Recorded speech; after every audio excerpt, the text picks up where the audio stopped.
Hi friends, வணக்கம் and welcome back to Mahidas tea channel. யாரெல்லாம் Mahidas tea சேனலை சப்ஸ்கிரைப் பண்ணலையோ அவங்களாம் மறக்காமல் சப்ஸ்கிரைப் பண்ணுங்கள். வெனஸ்டேயோட பிளாக் தான் பார்க்க போகிறோம். வாங்க வீடியோக்குள்ளே போகலாம். இன்றைக்கி வெனஸ்டே ஆடி 1 ஸ்டார்ட் ஆகுது. அதனால் நான் என்ன பண்ணேன் அப்படின்னா, மார்னிங் சீக்கிரமாக எழுந்து பாத்திரம் எல்லாத்தையும் வாஷ் பண்ணேன். அதை தான் இந்த வீடியோவில் பார்க்குறீங்க. காலையிலேயே எல்லா வேலையும் பண்ணிகிட்ருக்கேன். ஒரு குட்டி ஸ்டோரியோட ஸ்டார்ட் பண்ணுறேங்க.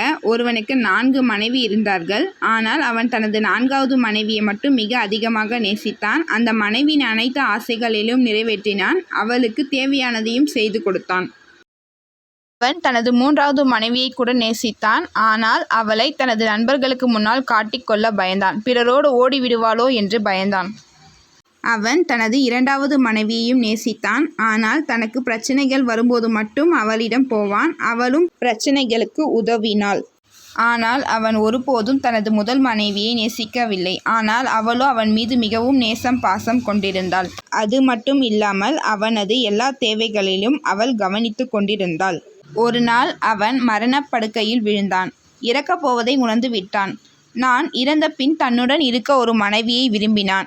எனவே தன்னுடன் சாக யார் தயாராக இருக்கிறார்கள் என அறிந்து கொள்ள எண்ணினான். அவன் நேசித்த 4வது மனைவியை அழைத்தான். அவளோ அதிரடியாக மறுத்துவிட்டு அவனை விட்டு நீங்கினாள்.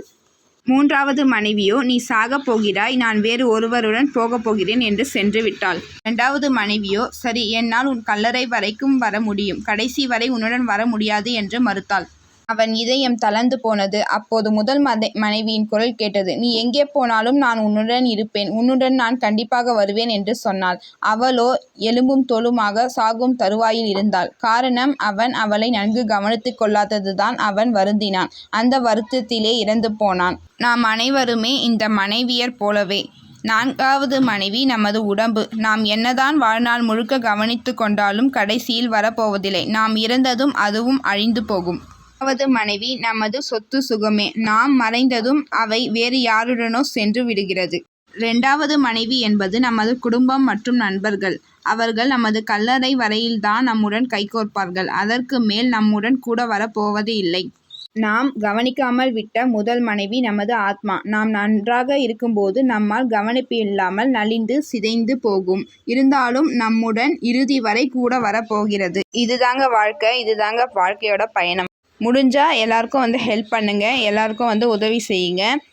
அதுக்கப்புறம் துணியெல்லாம் இருந்தது. அது எல்லாத்தையும் வெளியில் கொஞ்சம் லைட்டாக காஞ்சது எல்லாத்தையும் எடுத்து உள்ளே போட்டு காய வச்சுருக்கேன். கொடி மாதிரி போட்டு காஞ்ச துணி எல்லாத்தையும் பெட்டில் போட்டிருக்கேன். அது எல்லாத்தையும் மடித்து வைக்கணும். வீடு ஃபுல்லாக பெருக்கிட்டு அதுக்கப்புறம் எல்லாத்தையும் தொடச்சி எடுத்தா மாப் போட்டேன். அப்புறமா சாமி படத்துக்கு எல்லாத்துக்குமே பூவெல்லாம் வச்சுட்டு ஊதுவத்தி ஏற்றி கற்பூரம் ஏற்றி அதுக்கப்புறமா சாமி கும்பிட்டேன். இன்றைக்கி ரொம்ப நல்லா இருந்தது. இன்றைக்கி டே பீஸ்ஃபுல்லாக இருந்தது, பிரைட்ஃபுல்லாக இருந்தது. அதே மாதிரி ரொம்ப பாசிட்டிவ் வைப்ரேஷனாக இருந்தது.